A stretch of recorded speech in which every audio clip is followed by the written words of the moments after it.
Hey guys, Dan here. Just a word of warning, this video is going to be a kind of middle finger to the film purist, so you've been warned. Now, not all of us can afford to go spending hundreds and maybe even thousands of our relative currency on a motorized camera slider. So I decided, well, to be honest, it doesn't matter what it looks like really, as long as it gets you the right results. So I made one out of Lego.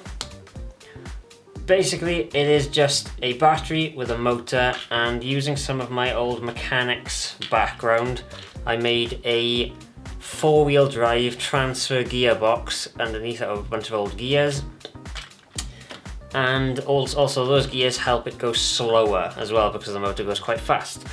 Anyway, I'm not going to get into any details about how I made it. If you want to know more details about it, you can either look at that and pause it, or leave comments in the section below and I will consider making a how-to on mechanics and all that crap. Anyway, first question, does it work?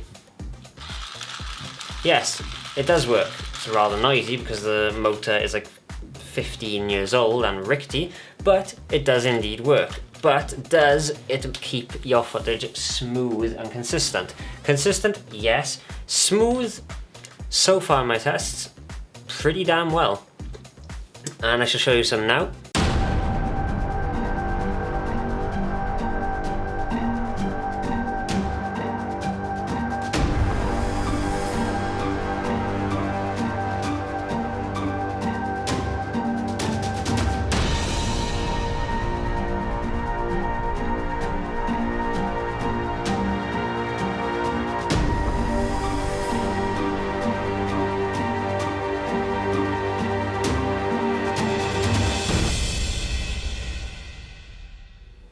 Doesn't look too bad, does it? This also has the ability of changing the speed as well, because by switching out these two gears the opposite way, it can go from the slow speed like it is now, and if I swap them out, it'll go faster because of gear ratios and whatever. Now, you may be asking as well, how the hell are you supposed to mount a camera to this? That is simple. By simply drilling a hole through a top flat piece. I put a 1/4-20 there and also got a little rubber washer here, and that allows me to attach either the camera straight on. Naturally, you're not going to be putting a Red Epic on here, because if you could afford a Red Epic, you could afford a proper slider.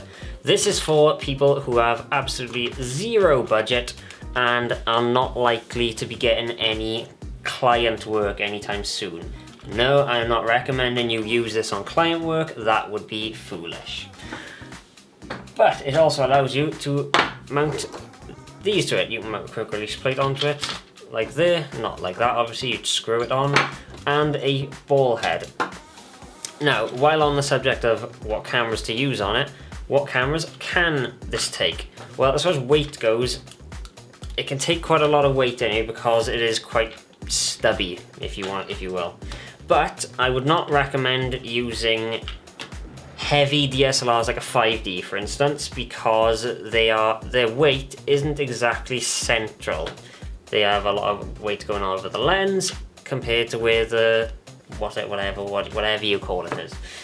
But I would say anything from a GH4 sized-ish thing down, and you're pretty much good. I can use my GH4 on this, but not with this mount. And I don't really normally use this on here because reasons. This will definitely take a GoPro, no problem, especially on the ball head here. Okay, so I hope you enjoyed that. I hope you enjoyed seeing me make a fool of myself with a toy slider, dolly thingy. If you enjoyed this video, please thumbs up, rate it well or whatever. And if you'd like to see more content like this, subscribe, comment, and do all that gubbins, whatnot. Like I said before, if you would like to know, and I've just broken it, if you'd like to know exactly what went into making the gears of this, or the inner workings of it, then please leave a comment actually saying, please, I would like to know how to build this myself. Daniel, you are awesome, thank you very much. and depending on how many comments I get like that will depend on whether or not I bother to make a second video about this. And like I said before anyone goes commenting, why would you ever want to use that? You'd never use that on a proper shoot. Yeah, the reason I made this is out of boredom. And also, it's free. You can't complain on shit that's free. But at the same time, I also consider this as a test. Because before I made this, I had no idea if the idea in my head for a mechanical slider car thing would even work. But now, because I've actually made it like this, I know that if I had the right parts, I could indeed make a proper one. So yeah, leave a comment at the bottom below if you want to see more about how I made this. Like, subscribe, and share it to your friends and your grandmother and whatever. And I shall see you in the next video.